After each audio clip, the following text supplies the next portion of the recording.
Hello दोस्तों, आप सुन रहे हैं वो कौन होगा की डरावनी कहानियाँ। अगर आप भी वो कौन होगा की कहानियाँ सुनने आए हैं तो अपने कानों में ईयरफोन डाल लीजिए, रूम की लाइट बंद कर दीजिए और खिड़कियों के पर्दे लगा दीजिए, लेकिन रूम के दरवाजे को खुला रहने दें ताकि कहानी सुनने के बाद आपको डर न लगे। अगर कहानी आपको पसंद आती है तो हमारे चैनल को सब्सक्राइब करना ना भूलें। तो चलिए दोस्तों, शुरू करते हैं आज की कहानी और आपको बताते हैं कि वो कौन होगा। आज ये जो घटना मैं आप लोगों को बताने जा रहा हूँ, ये घटना मेरे ताऊजी के साथ आज से कोई 15 साल पहले घटी थी। ये कहानी एक ऐसे प्रेत की है जिसे कोई भी मुल्ला या पंडित अपने काबू में नहीं कर पाया, और तो और वो प्रेत किसी देवी देवता से भी नहीं डरता था। ये कहानी उस वक्त की है जब हम सब गांव बेलागंज में रहा करते थे। ये गांव बिहार के गया जिले के पास पड़ता है। उस वक्त हम सब गांव में एक जॉइंट फैमिली में रहा करते थे। हमारे परिवार में मेरे मम्मी पापा, मैं, मेरे पापा के बड़े भाई यानी मेरे ताऊजी, उनकी पत्नी यानी मेरी ताई जी और उनका एक बेटा राहुल था। मेरे ताऊजी बहुत ही सुशील, सभ्य और नेक इंसान थे। उस समय मेरे ताऊजी वन विभाग में नौकरी करते थे। वो अपनी ड्यूटी के चलते अक्सर रात को घर से बाहर ही रहा करते थे। हमारे घर के सभी लोग बड़े ही पढ़े लिखे और सज्जन प्रकृति के थे। मेरी ताई जी तो बड़ी ही साधु स्वभाव की थी। वो एक अच्छी गृहिणी होने के साथ साथ बहुत ही धार्मिक प्रकृति की भी थी। उस समय मेरी उम्र कोई ज़्यादा नहीं थी, यही कोई 10-12 बरस की होगी। उस समय मुझे भूत प्रेतों के बारे में ज़्यादा कुछ तो नहीं पता था। बस मैं भूत प्रेतों के नाम से डरता ज़रूर था, जैसे बचपन में सब बच्चे डरते हैं। एक दिन की बात है, मैं उस वक्त स्कूल से घर ही आया था।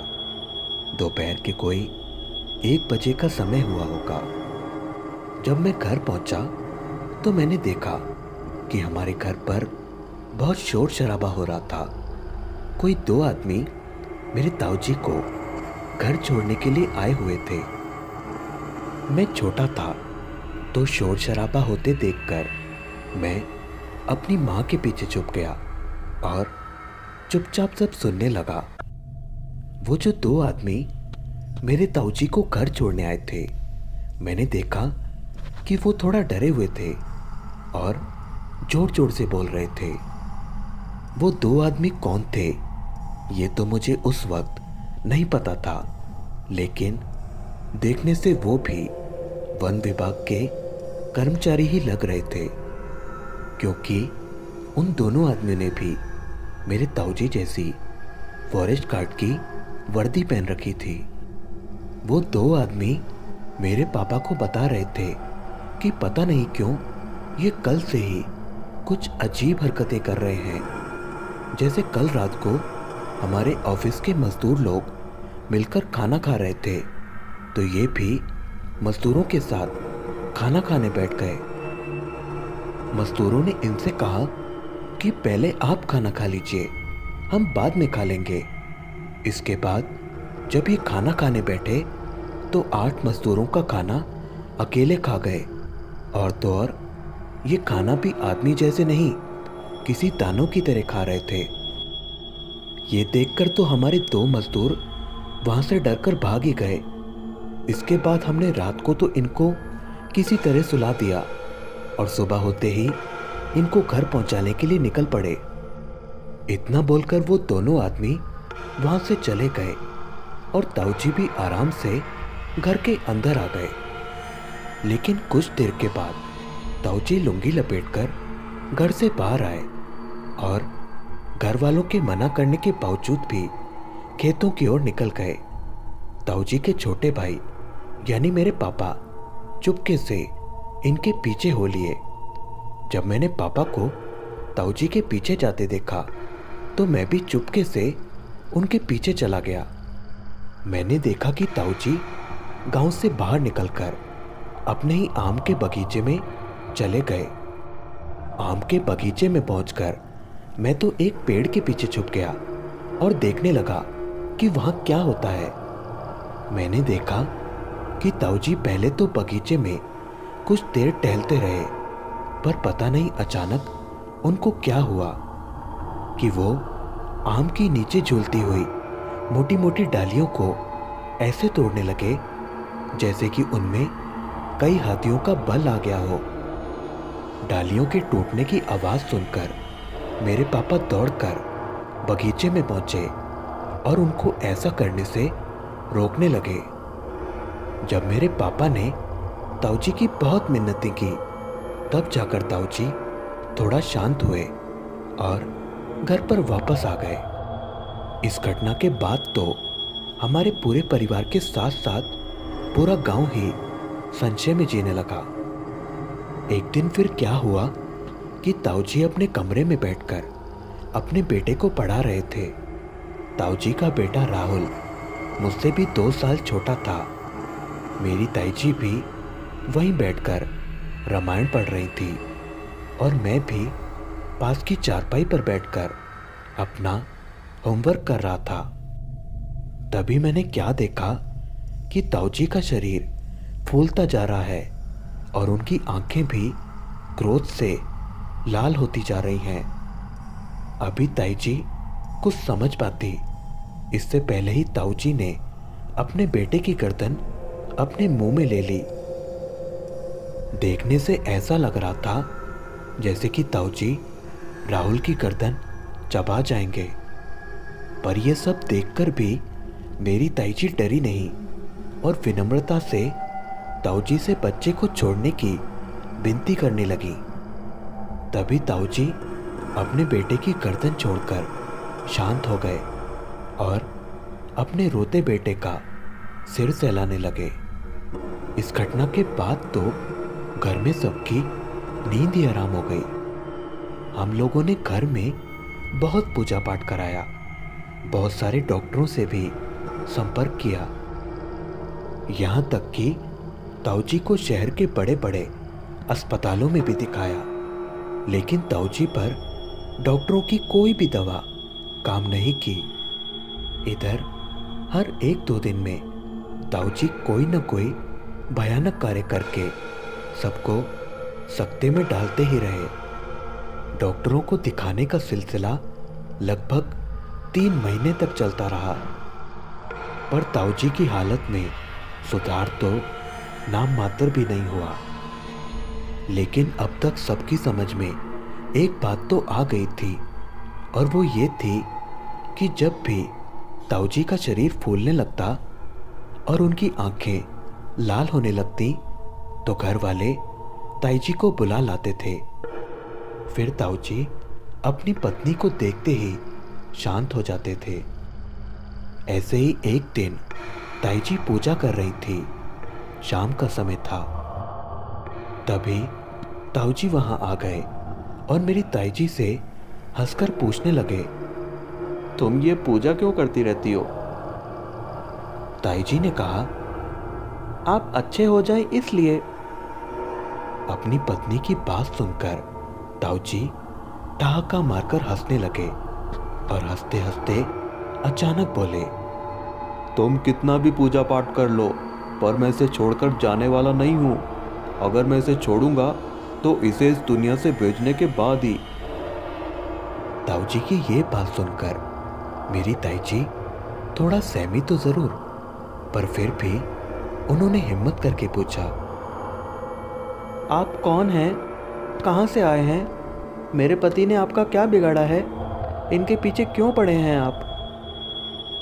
इस पर मेरे ताऊजी ने कहा, मैं कौन हूँ ये मैं नहीं बताऊंगा, और इसने मेरा क्या बिगाड़ा है ये तुम नहीं जानती।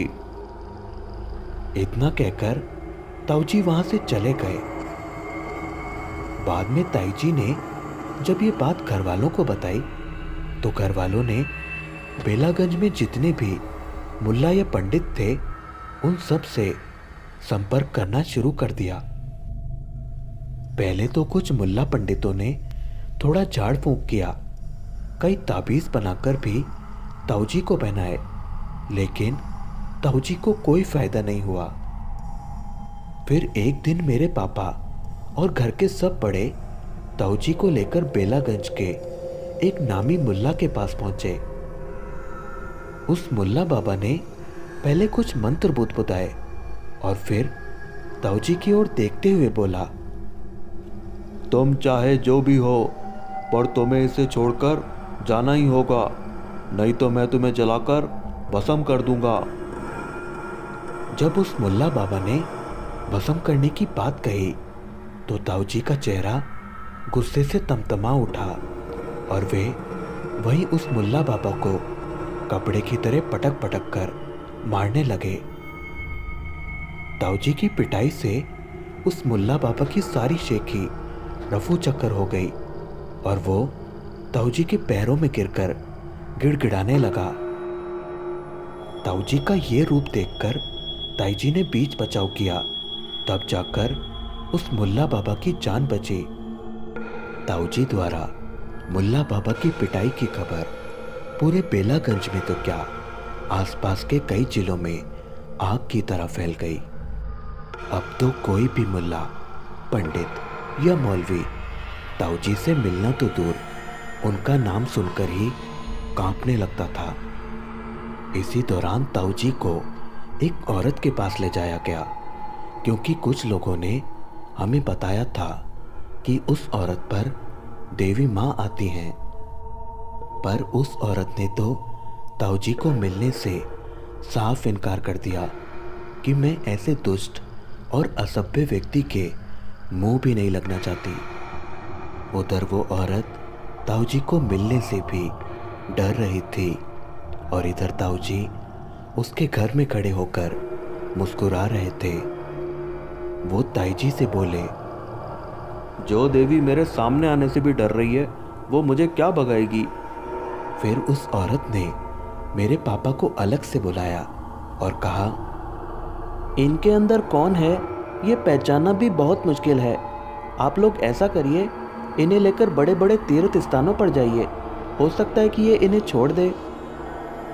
इसके बाद हमारे घर वाले ताऊजी को लेकर बहुत सारे तीर्थ स्थानों पर गए, पर ताऊजी की हालत में कोई सुधार नहीं हुआ। यहाँ तक कि अब ताऊजी सबके साथ तीर्थ स्थानों पर बड़े आराम से जाते और घूमते फिरते। कई तीर्थ स्थानों पर जाने के बाद भी जब उस प्रेत ने ताऊजी को नहीं छोड़ा तो अब हारकर घर वाले घर पर ही प्रतिदिन पूजा पाठ करने लगे। ताईजी प्रतिदिन उपवास रखती और बजरंग बाण का पाठ करती। एक दिन ताऊजी ने अचानक सब घर वालों को अपने पास बुलाया और बोले, तुम सब लोग अभी गांव में जाकर कम से कम एक एक इमली का पेड़ लगाओ। ये सुनकर ताईजी बोली, अगर आपकी यही इच्छा है तो हम एक एक क्या 11-11 इमली के पेड़ लगा देंगे, पर आप इन्हें कृपा करके छोड़ दीजिए। इसके बाद सब घर वाले ताऊजी को साथ लेकर उसी दिन गांव में गए और ताऊजी ने जहाँ जहाँ कहा इमली के पेड़ लगाए। इस घटना के बाद अब ताऊजी शांत तो हो गए थे, पर अब वो बीमार रहने लगे थे। उनका शरीर धीरे धीरे ऐसे सूखता जा रहा था जैसे कोई उनका खून चूस रहा हो। वो अधिकतर समय बिस्तर पर ही पड़े रहते। उन्होंने अपने कमरे से बाहर निकलना भी बहुत कम कर दिया था। मैं तो उनके कमरे के पास जाने से भी डरता था, क्योंकि उनकी आंखों के नीचे काले धब्बे हो गए थे, जिससे वो बहुत डरावने लगते थे। एक दिन आधी रात के 2 बजे होंगे कि ताऊजी ने ताईजी को जगाया और बोले, अब मैं इसे लेकर जा रहा हूँ हमेशा के लिए। ये सुनकर ताईजी रोने लगी और बीच में ही बोली, इतनी रात को आप इन्हें लेकर कहाँ जा रहे हैं, छोड़ दो इन्हें। ताईजी की ये बात सुनकर ताऊजी हंसे और बोले, रात ही तो हमें सबसे ज़्यादा पसंद होती है, मैं सिर्फ इसे लेकर जा रहा हूँ। अब मैं तुम सबको कभी तंग नहीं करूँगा। तू जाकर जल्दी से सब घर वालों को जगा ले ताकि सब जाने से पहले तेरे पति से मिल सकें। ताऊजी के इतना कहते ही ताईजी की आंखों से झरझर आंसू झरने लगे और वे ताऊजी के पैर पकड़कर खूब तेज रोने लगी। उनके रोने की आवाज़ सुनकर घर के सब लोग भयभीत हो गए और दौड़कर ताऊजी के कमरे में पहुंचे। लेकिन वहां पहुंचकर सबने देखा कि ताऊजी के कमरे का माहौल तो एकदम अच्छा था और ताऊजी खड़े खड़े मुस्कुरा रहे थे। तब घर वालों ने ताईजी को चुप कराया और उनसे रोने का कारण पूछा। लेकिन ताईजी के कुछ बोलने से पहले ही ताऊजी खुद बोल पड़े, अब मैं सदा के लिए आपके घर के इस सदस्य को लेकर जा रहा हूँ। अब मैं आप लोगों को कष्ट देने कभी नहीं आऊँगा। ताऊजी के इतना कहते ही ताईजी बोल पड़ी, आप जो भी हों हमारी गलतियों को क्षमा करें, लेकिन क्या मैं इतना जान सकती हूँ कि आप कौन हैं और आपने मेरे पति को क्यों पकड़ रखा था? जो सवाल सब मुल्ला पंडित महीनों से पूछ पूछ कर हार गए थे, उस सवाल का जवाब हमें आज मिला। ताऊजी पहले तो बहुत जोर से हंसे और फिर बोले, मैं ब्रह्म पिशाच हूँ, मेरा कोई भी कुछ नहीं बिगाड़ सकता। और तेरे इस पति ने जंगल में उस पेड़ को कटवा दिया था जिस पर मैं और मेरा परिवार 300 सालों से रहा करते थे। इसने मेरा घर ही उजाड़ दिया था, इसलिए मैंने भी इसके परिवार को बर्बाद करने की ठान ली थी। पर तुम लोगों की अच्छाई ने मुझे ऐसा करने से रोक लिया।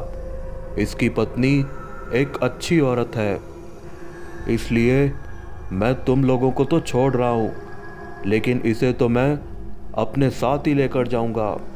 इसे इसके किए की सज़ा ज़रूर मिलेगी।